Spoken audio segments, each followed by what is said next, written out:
The frontier settlement of Briar Hollow looked peaceful from a distant rows of weather-worn cabins tucked between evergreens, smoke rising from chimneys, the river glinting like silver under the morning sun. But for 16-year-old Ilara, it had never been a home. It was merely a place where she existed, tolerated only because her mother, now years buried, had once been a midwife the community respected. After her parents died in a fever winter, Ilara was taken in by her mother's cousin and his wife, two people who saw her not as family but as a burden to be fed, clothed, and scolded into silence. Ilara learned early that keeping her head down was the safest way to survive.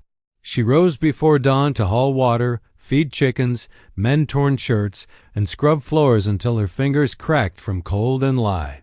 She never complained, never dared to ask for warmth or kindness. When she smiled, people asked why. When she stayed quiet, they asked what she was plotting. When she succeeded at something, they called it luck. When she failed, they called it shameful. It was as if her existence itself offended them. Rumors in Briar Hollow bloomed like weeds unchecked, wild and ruthless. If a cow miscarried, if a child caught fever, if a harvest was thin, someone would inevitably mutter Ilara's name. Bad fortune clings to her, the old women whispered around cook fires. She's cursed, the men grumbled while sharpening tools. Children mimicked their parents' disdain, casting pebbles at her when adults weren't looking. But still, she endured it all quietly. The event that would seal her fate seemed trivial, so small that Ilara herself didn't realize the noose of suspicion tightening around her. One afternoon, while gathering firewood near the roadside, she met a traveler. A young man on horseback, dust-covered, weary but polite. He asked her for directions. She answered. He thanked her with a smile before riding off. That was all. But someone saw, and in a place where fear curdled into superstition, the sight of an orphan girl speaking kindly to a stranger was all that was needed to ignite outrage. By nightfall, Briar Hollow buzzed with judgment. Shameless, muttered the women. Dishonored her kin, spat her cousin's wife. Brought ruin to the settlement, declared the preacher. Ilara was bewildered when they summoned her, demanded explanations she didn't understand, hurled accusations she couldn't defend herself against. They didn't want truth. They wanted someone to blame, someone quiet, someone small, someone who couldn't fight back. Her cousin's face turned to stone as he pronounced their decision. She had brought darkness onto their home.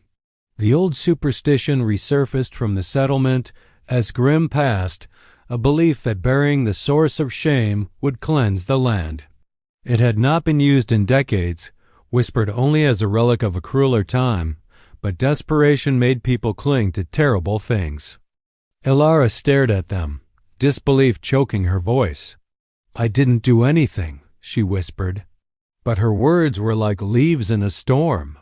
That evening, under the thin glow of lanterns, rough hands seized her. Someone tied her wrists. Someone else forced her to walk toward the forest. No one stepped forward to stop it, not the neighbors who had watched her grow, not the preacher who spoke of mercy, not even the children, whose wide eyes flickered with something between fear and curiosity.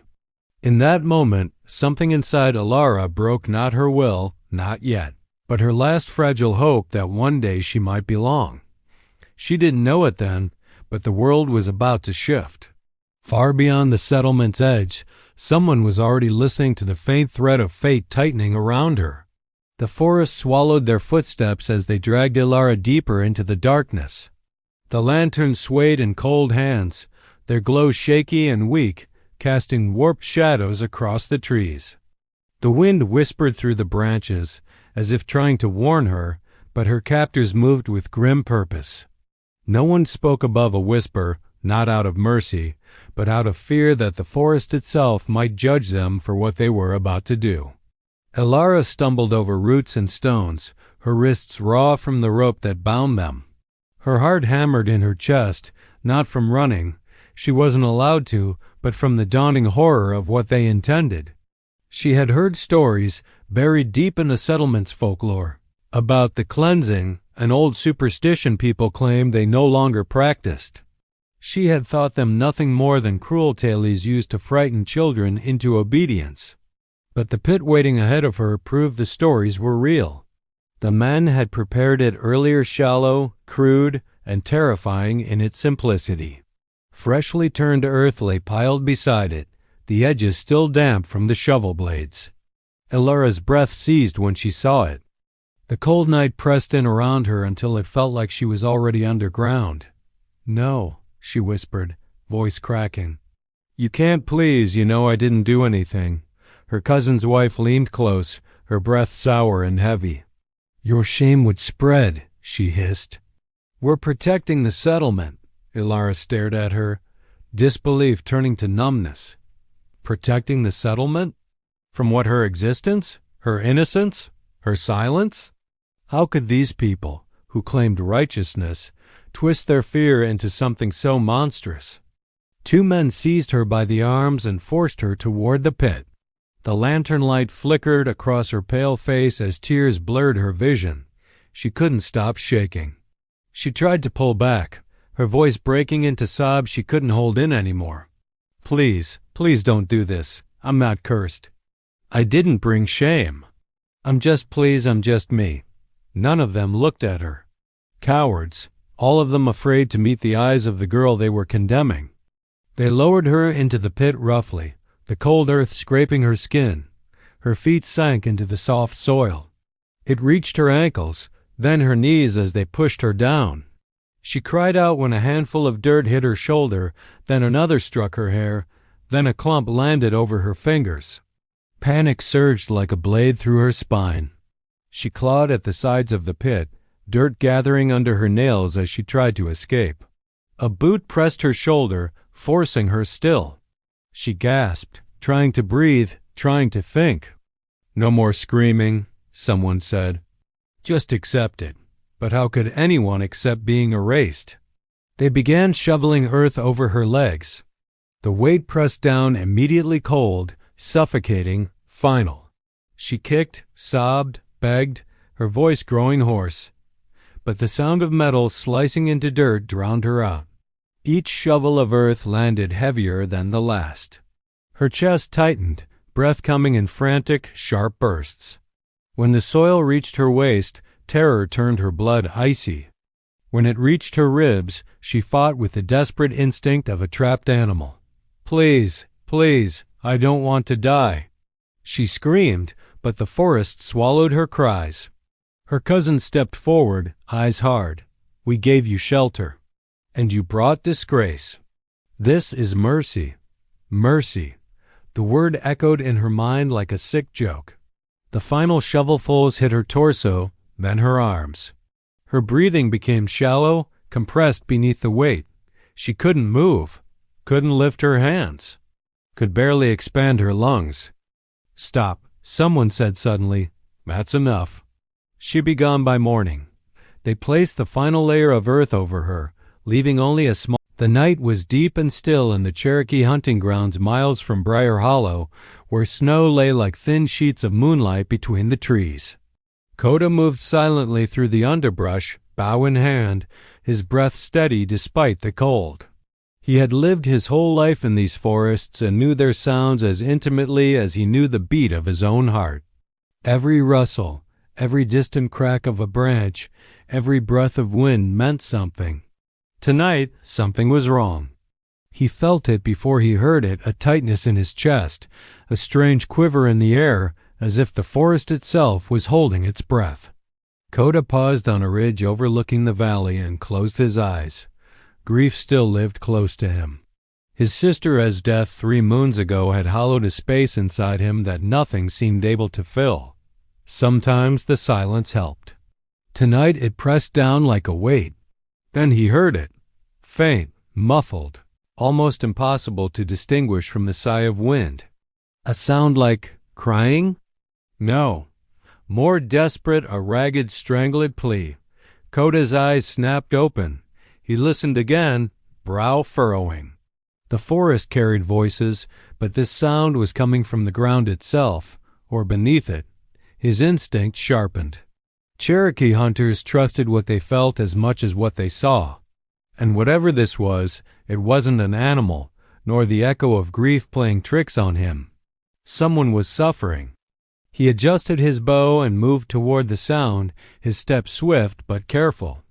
Branches brushed his legs as he descended the ridge, snow crunching softly under his moccasins.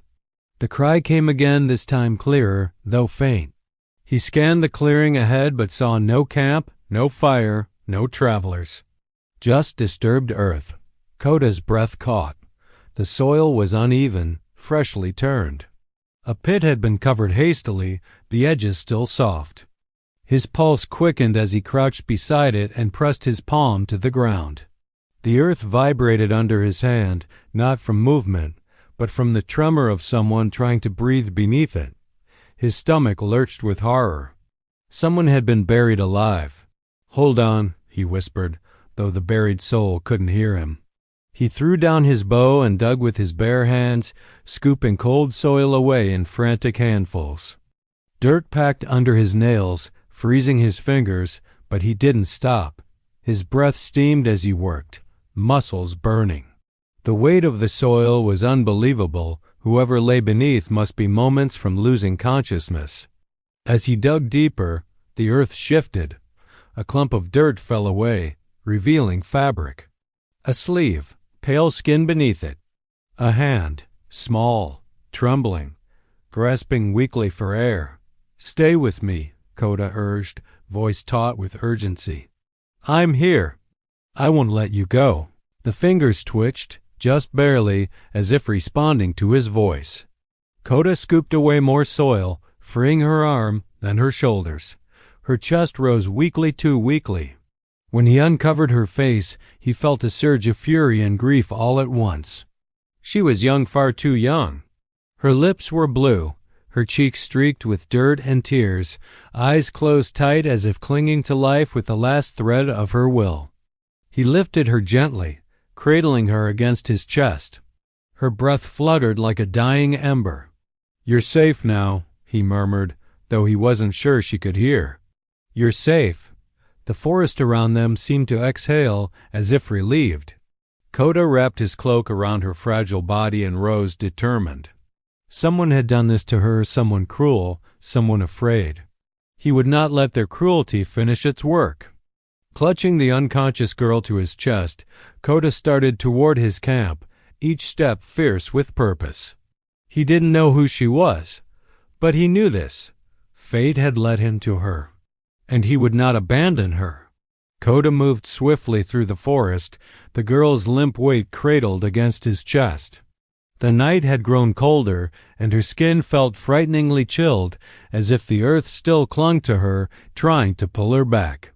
He kept her wrapped tightly in his fur-lined cloak, whispering to her in Cherokee whenever her breath hitched or faltered.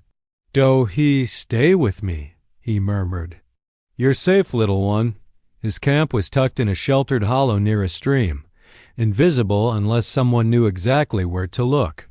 When he reached the clearing, the fire he had left burning low cast a faint orange glow across the stones. He knelt beside it and lowered her gently onto a bed of furs. For a moment, he simply looked at her. Dirt streaked her cheeks. Her lashes were clumped together with tears. Her lips were cracked and pale. But beneath all that, he saw something that tightened his chest, not weakness, but stubbornness, resilience. A spirit not yet broken, despite what had been done to her. He moved quickly. Koda added more wood to the fire, coaxing the flames higher. Then he retrieved a water skin, lifting her head carefully and pouring a few drops onto her lips. She coughed faintly, but swallowed. Her chest rose with a thin, shaky breath. Good. He wetted a cloth and wiped the dirt from her face, revealing bruises where hands had gripped her too tightly. His jaw clenched. Who would do such a thing? And why? He had seen cruelty in the world-white settlers fearful of change, rival tribes holding grudges, even his own people making harsh decisions in desperate times. But burying a young girl alive was not justice in any culture he respected. It was horror. As he worked, her eyes fluttered open for the first time. Just a sliver, barely more than a shadow of awareness, but enough. She saw firelight first, flickering gold and warm. Then the silhouette of a man kneeling beside her. For a heartbeat, terror flashed through her, and her fingers twitched as if trying to push herself away. Koda immediately held up his hands. "Easy," he said softly. "You're safe. I'm not here to hurt you." Her throat worked as she tried to speak, but no sound came out, only a raw, rasping gasp. She looked around wildly, disoriented, the memory of the pit still clinging to her like a nightmare she couldn't shake. "Breathe," he murmured, guiding her gently to lie back down. "You're out of the ground. You're alive." The word alive seemed to break something inside her. Tears slid silently down her temples as she stared up at him, disbelieving, fragile, overwhelmed. "Why?" Her voice cracked, barely a whisper. "Why did you help?" Koda sat back on his heels, surprised by the question. "Because someone needed to," he said simply. "Because what was done to you was wrong." Her gaze drifted downward as if ashamed to meet his eyes. "They said I brought shame," she whispered. "They said I had to be cleansed." His brows drew together, confusion flickering into anger. "No one deserves that," he said firmly. "Not for any reason." She closed her eyes tightly, as if bracing for the blow of disbelief she was so used to. But his voice remained calm, steady. "I heard you," he added. "Your cries? The earth carried them. I followed." She opened her eyes again, tears shimmering. He gave her water once more, then tucked the cloak around her shoulders. "Rest," he told her. "We will talk more when you are stronger." Alara didn't know his name, didn't know where she was, didn't even know if her legs would work when she tried to stand again. But for the first time in her life, she felt something unfamiliar bloom quietly in her chest. Safety. And she clung to it like a lifeline as sleep claimed her. Alara slept for hours-long, deep, dreamless hours that her body had been desperate for. When she finally stirred, dawn was spreading pale light across the forest, painting the sky in soft grays and pinks. The fire beside her had burned low again, but fresh wood had been added recently. Someone had kept it alive through the night. Someone had stayed. Her eyelids fluttered open slowly. The world felt distant, as if she were still surfacing from beneath the earth. Her breaths came easier now, though her chest ached. She tried to sit up, but a sharp pain shot through her ribs, and she whimpered softly. Instantly, movement came from behind her. Koda stepped into view, his presence steady as the trees themselves. He carried a small clay pot steaming faintly, and when he saw her awake, relief touched his face. Not dramatic relief, quiet, controlled, but real. "You're awake," he said gently. "Good." Alara blinked at him, still trying to gather her bearings. He knelt beside her, placing the pot near the fire to warm. The close distance made her tense, though she tried to hide it. Men's hands had shoved her, dragged her, buried her. Her body hadn't forgotten. Koda noticed the stiffness in her shoulders and softened his posture, making himself smaller, less imposing. "You don't have to be afraid of me," he said. "I won't hurt you." She nodded faintly, though fear was still a shadow clinging to her. He retrieved a carved wooden cup, scooped warm broth from the pot, and held it out to her. "Drink," he said. Slowly. Her hands trembled as she took it. The first sip nearly undid her. The warmth slid down her throat like sunlight, chasing away the last icy grip of the grave. She swallowed again and again, each sip grounding her back and her body. Koda watched quietly, not hovering, not rushing her. His patience felt strange, but safe. When the cup was empty, she held it in her hands, staring into the smooth wood. "Thank you," she murmured, voice hoarse but clearer now. Koda nodded once. "Can you tell me your name?" She hesitated. Names were dangerous things among people who wished you gone. But something about the calm steadiness in his eyes loosened her fear. "Alara," she whispered. He repeated it softly, letting the syllables settle in the air. I am Coda. A small silence followed, soft, not uncomfortable. Ilara's gaze shifted to the forest around them. Winter grasses peeked through snow. Smoke curled lazily from the fire. Birds chirped in distant branches. It felt like another world entirely. Not Briar Hollow. Not the grave. Not the place where people's voices tore her apart. Coda handed her a small bundle wrapped in deerskin. Food and salve for your bruises. When you're ready, I'll help you apply it. Ilara touched her cheek instinctively, and the tender ache beneath her fingers made her chest twist. They hurt me, she whispered. Not a question, not a plea, just a fragile truth she needed spoken aloud. Yes, Coda said. Not dismissing, not minimizing. Just acknowledging. But you survived. You saved me, she said. He looked at her, the firelight catching in his dark eyes. No, he said quietly. You called. I listened. The forest listened. I just followed. She swallowed hard, tears gathering again. Coda stood and moved a little farther away to give her space. When you are strong enough to walk, I will take you to my people, he said. They will help. And no one from Briar Hollow will touch you again. No one. She echoed, trying to believe the words. But they'll come looking. They always do. They don't like unfinished things. Coda's jaw tightened, but his voice stayed calm. Let them look, he said. They will not find you. Ilara clutched the cloak around her tightly, warmth seeping into her bones.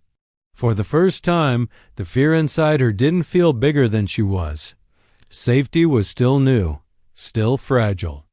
But here, wrapped in a hunter's fire and a stranger's kindness, she felt the first ember of something she had never been allowed before, hope. 2 days passed before Ilara found the strength to stand without trembling. During those days, Coda remained nearby, never crowding her, never forcing conversation, but always close enough that she knew she wasn't alone. He hunted, brought fresh water from the stream, tended the fire, and checked her injuries with gentle, respectful hands. When she winced, he paused. When she needed space, he gave it without question. Ilara had never known a man who was gentle without expecting something in return. On the morning of the third day, when pale sunlight filtered through the trees in shimmering beams, Coda approached her with a quiet nod. It is time, he said. My people are expecting us. She felt a nervous flutter in her stomach. Your tribe knows about me? I sent a signal fire last night, he replied, so they would prepare a place for you. A place for her. The words felt unreal. She gathered the deerskin cloak around her shoulders and reached one tentative hand toward him as she rose to her feet. Coda steadied her arm, not gripping, not pulling, simply offering balance. When she stood fully upright, dizzy but determined, he gave an approving nod.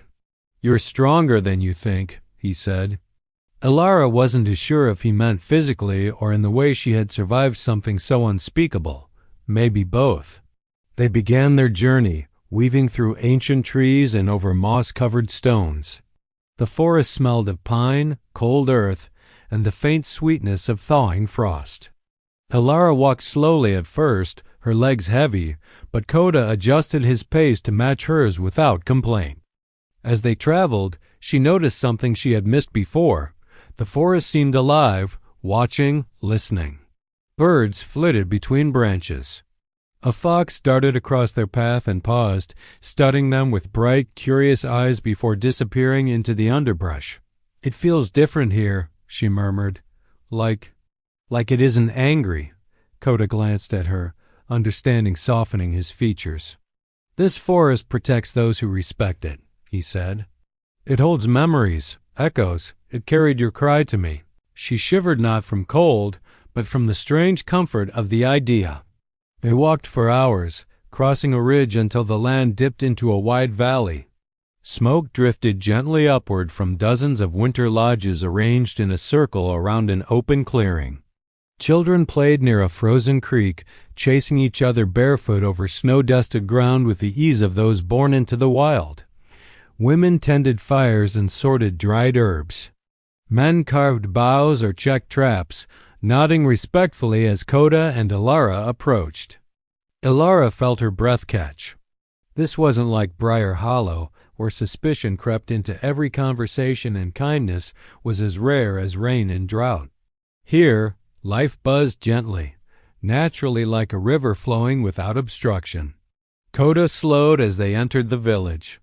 Several people approached, an older woman with silver-streaked braids, a tall man with markings across his cheek, and two younger women carrying baskets of cedar and sweetgrass.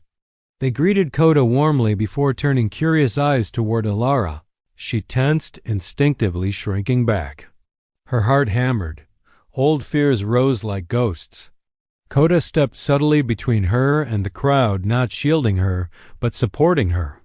"This is Ilara," he said. "She is a guest. She will be treated with honor." The older woman stepped forward, her gaze gentle. "Welcome, child," she said in Cherokee accented English. "You are safe here." Safe. The word stung behind Ilara's eyes. One of the younger women offered her a thick woven shawl. Ilara accepted it hesitantly. The woman smiled softly, as if to say, "You're not a burden here." Coda touched Ilara's elbow lightly. "Come," he said. "You will rest in my mother's lodge. She will care for you." As they walked, Ilara looked around the village again at the warmth of the fires, the calm strength of the people, the sense of belonging that hummed through the air. A place like Briar Hollow would never allow her to exist in peace, but maybe here, she could breathe. Perhaps for the first time in her life.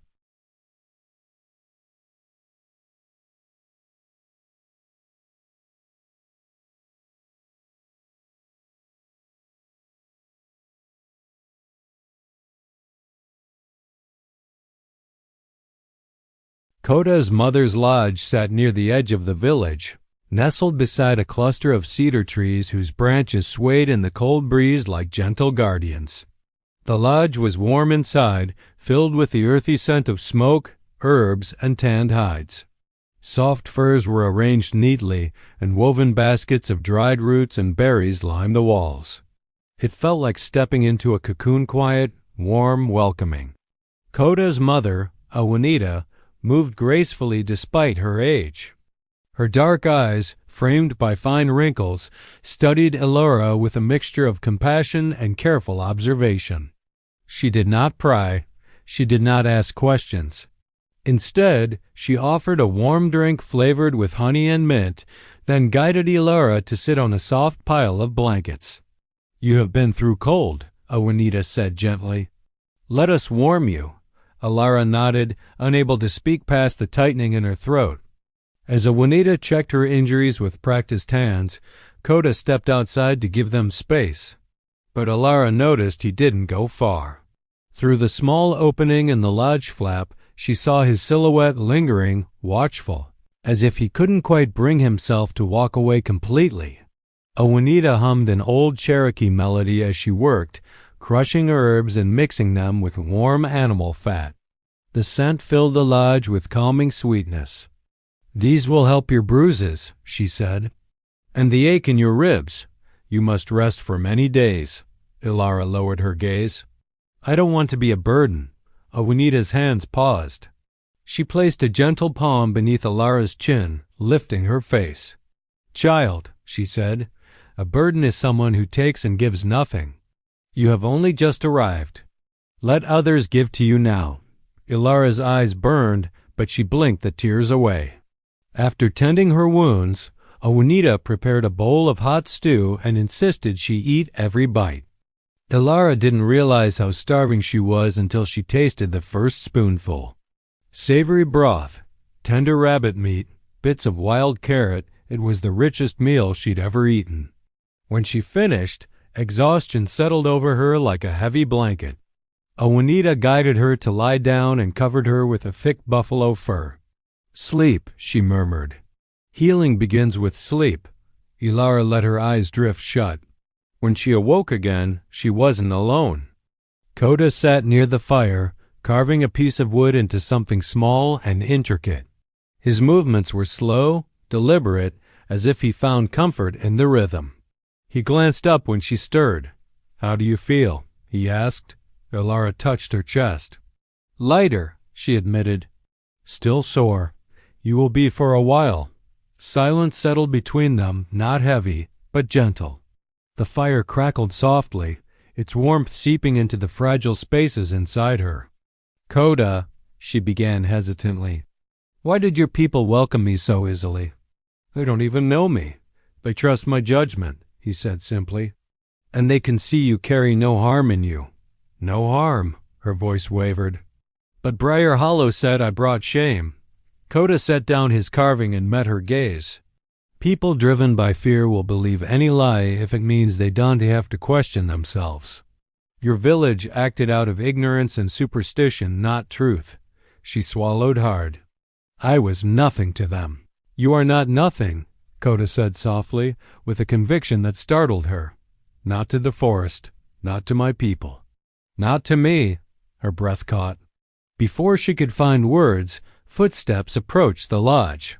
A young hunter burst through the flap, breathing heavily. "Coda," he said urgently, "riders were spotted near the River White settlers. They're searching the forest." Ilara's heart plummeted. Coda's expression sharpened, the calm warmth in his eyes replaced by steely resolve. "They're looking for her," he said. The hunter nodded grimly. "They have guns." The lodge seemed to shrink around Ilara as fear surged up her throat. But Coda rose slowly, steady, unafraid. "They will not take you," he said, and there was something fierce in his voice, something that steadied her shaking hands. For the first time, she felt the truth of it. He would protect her, no matter who came. The storm rolled in before sunset, one of those sudden Appalachian tempests that came without warning, ripping across the treetops like a furious spirit. Naya stood at the doorway of Eli's cabin, watching the sky bruise purple while the wind clawed at the branches. Behind her, the fire cracked and popped, throwing warm gold across the walls. But inside her chest, fear churned like the river after a flood, because earlier that morning a message had reached them. A Cherokee messenger swift, young, and breathless had arrived at Eli's clearing with a warning. Luke Carver and his men were coming. Not days from now, not sometime soon. Tonight. In the storm. Eli checked the primed rifles, the hatchet sharpened to a silver edge, the snares he set outside the cabin. But every time his eyes met hers, she saw it, worry. And beneath it, something heavier, acceptance. "Storm will slow them," he said, though his voice was too steady, too deliberate. "Might turn him back." "It won't." Naya wrapped her fingers around a woven blanket, trying to hide the tremble. "Men like that don't turn back. Not for rain, not for thunder. Not for God." A flicker of a smile touched Eli's lips, sad, tender. "Then we don't turn back either." His calm didn't quiet the dread burning in her. For the first time since she'd climbed out of that shallow grave, the world felt small again, shrinking, tightening, crushing. Her breaths came short.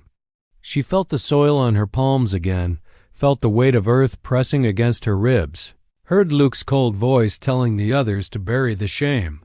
She gripped the edge of the table, fighting the rising wave of memory. Eli crossed to her without a word. He didn't pull her into his arms. He simply stood beside her, letting the warmth of his presence anchor her. "Look at me," he murmured. She did. "You survived them once," he said, voice low as the storm's first rumble. "And you didn't survive to hide." Something in her steadied at that. She didn't know when she'd begun to draw strength from him, or when he started treating her like she already had it. But his belief filled the cracks inside her the way the morning sun filled the cabin. Still, fear clung to her ribs. "What if they hurt you because of me?" She whispered. "That's not your burden." Eli touched her cheek with calloused fingers. "I chose this path. I choose you." Her eyes stung, but she held the tears back. "Not now. Not tonight." Before she could reply, a distant crack echoed through the mountains, not thunder, not a falling tree. A gunshot? Eli's eyes sharpened instantly. They're here. He moved to the window, peering into the dark. The rain came down like sheets of glass, the forest bending under its fury. Shadows moved between the trees, 3, maybe 4 men at first. Then more. Naya's heart hammered with a sickening mix of terror and clarity. They weren't here to threaten. They weren't here to talk. They were here to finish what they started. Get behind the hearth, Eli ordered, loading another round. Instead, Naya stepped toward the door. Where do you think you're going? He hissed. She swallowed hard. This ends tonight. For me. For you. For every woman they've hurt. Lightning split the sky, illuminating her face, no longer the terrified girl who clawed her way from a grave. Something stronger lived in her eyes now. Eli nodded slowly, as if he, too, had been waiting for the moment she realized her own power. Another gunshot cracked through the storm. Their time was up.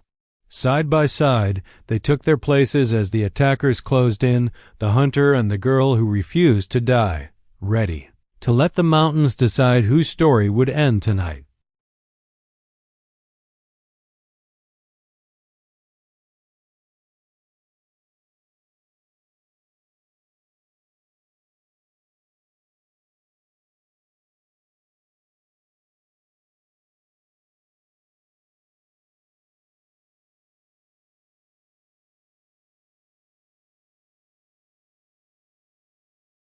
The night air was thick with rain and the scent of wet pine as the Cherokee camp braced itself. Coda stood at the center of the clearing, bow in hand, every muscle taut, every sense alive. Around him, the tribe had gathered quietly, forming a protective ring. Women and children huddled behind fires and furs, while the hunters readied their weapons, their eyes calm but unyielding. The forest itself seemed to lean in, listening. The settlers' riders from Briar Hollow emerged from the storm like ghosts, their faces hard, drenched, determined. They carried rifles and torches, their shouts cutting through the wind. "Bring her back! She belongs to us," one barked. Another shouted accusations, invoking the superstition and fear that had marked Alara's life for so long. But Coda did not flinch. He stepped forward, his figure imposing, voice carrying over the wind. "She belongs to no one who would harm her," he declared in Cherokee, then repeated the words in English for the settlers. "She is under our protection. Turn back, or you will answer to all of us." The settlers hesitated, anger twisting their features. Some spat at the mud beneath their feet. Others tightened their grip on rifles. They had expected a girl alone, weak and scared, perhaps willing to return under threats. Instead, they saw a community united, standing as one, the girl at the center, no longer alone. Elara stepped forward slightly, her shoulders squared. Coda glanced at her and nodded. She lifted her chin, letting them see that she would not cower. "I am not yours," she said, her voice trembling only slightly but carrying an undeniable firmness. "I never was," one of the men sneered. "The Cherokee have no right." "You have no right either," Coda interrupted sharply. "You acted cruelly. You tried to bury a child alive. You brought shame upon yourselves, not her." The wind gusted, blowing rain into the settlers' faces, drenching them, making their shouts harder to hear. The camp's warriors tightened their stances, silent and watchful. The women and children remained behind the fires, their faces calm yet resolute, the very air around them speaking of determination rooted in justice. A tense standoff stretched on, each side sizing the other up. Minutes felt like hours. Then, slowly, one of the settlers lowered his rifle, a flicker of uncertainty in his eyes. Another did the same. The realization dawned. This was not a girl they could scare. This was a people who would not allow harm to come to her, and perhaps, by extension, to any of their own. Finally, the leader of the group spat into the mud. You win this time, he muttered, turning back to the others. Let's go. As the settlers retreated into the storm, Coda lowered his bow, exhaling in relief. He turned to Elara. Her face, streaked with rain and dirt, glowed faintly in the firelight. Relief, fear, and awe mingled in her expression. You stood your ground, Coda said quietly. She shook slightly, still absorbing the moment. I didn't know I could, she admitted. You can, Coda replied softly. And now, no one will ever make you doubt it again. The forest seemed to exhale around them. The storm still raged, but in the center of the clearing there was peace. Elara looked around at the people who had protected her, the tribe that had welcomed her, and something inside her shifted. She had a home now, she had allies, and she had her own voice. For the first time, she felt something she hadn't felt in years, free. Not just from the men who had tried to bury her alive, but from fear itself. Coda offered his hand. Elara took it, not because she needed to be saved, but because she wanted to walk beside someone who had chosen to stand with her. Together they faced the forest, the storm, and the long road ahead not as victim and savior, but as equals. The night faded slowly, the first light of dawn glimmering on wet leaves and mud-slicked earth. Briar Hollow had tried to define her story, but tonight Elara reclaimed it. The dawn arrived quietly, brushing the forest in soft shades of gold and silver. The storm had passed, leaving the trees dripping with moisture, the earth steaming in the warmth of the rising sun. Elara stood at the edge of the Cherokee camp, watching the mist swirl over the valley below. Her body ached from exhaustion, but the heaviness in her chest, the fear, the panic, the despair had lifted, replaced by a fragile, growing sense of peace. Coda approached her silently, hands tucked into the folds of his coat.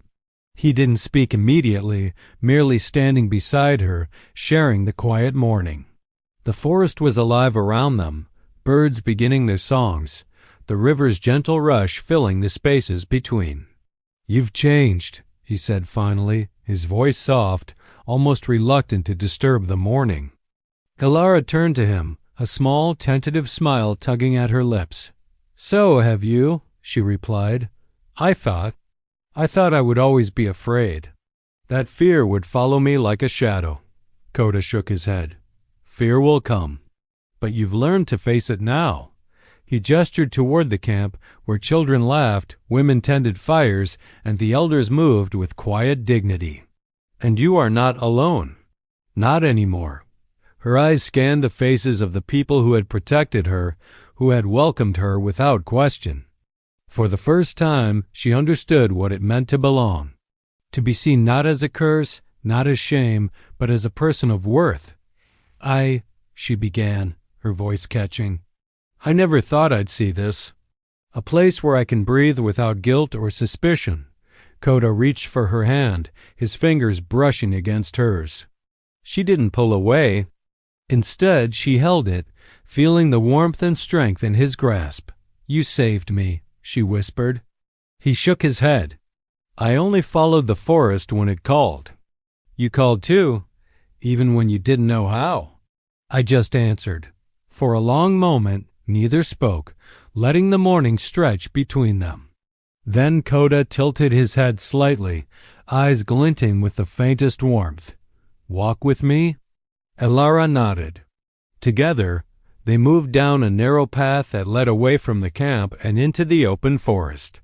The morning sun kissed their faces, the wind tugging gently at their clothes and hair. They walked side by side, not as savior and rescued, but as companions on a shared journey. As they reached a ridge overlooking the valley, Coda stopped and gestured to the expanse below. The settlement of Briar Hollow lay far in the distance, muted and insignificant against the beauty of the mountains. They will not touch you again, he said. Elara took a deep breath, letting it fill her lungs. And I will never let myself be buried by fear again, she said. Coda's hand tightened slightly around hers, a silent acknowledgement of the strength she had found. Good, he said softly. because life is not meant to be hidden in the shadows. They stood in silence, watching the world awaken, the river glinting like silver, the trees stretching tall, the sun rising higher. In that moment, everything felt possible. The past cruelty still lingered at the edges of memory, but it no longer ruled her. She had survived the unthinkable, been saved by kindness, and found a new life where she belonged. Finally, Coda leaned slightly toward her, brushing a stray strand of hair from her face. "The forest brought you to me," he murmured, "but you chose to keep walking forward." Ilara looked up at him, meeting his gaze. The warmth in his eyes matched the fire in her chest. She smiled, fully this time, without hesitation. "Then let's keep walking," she said.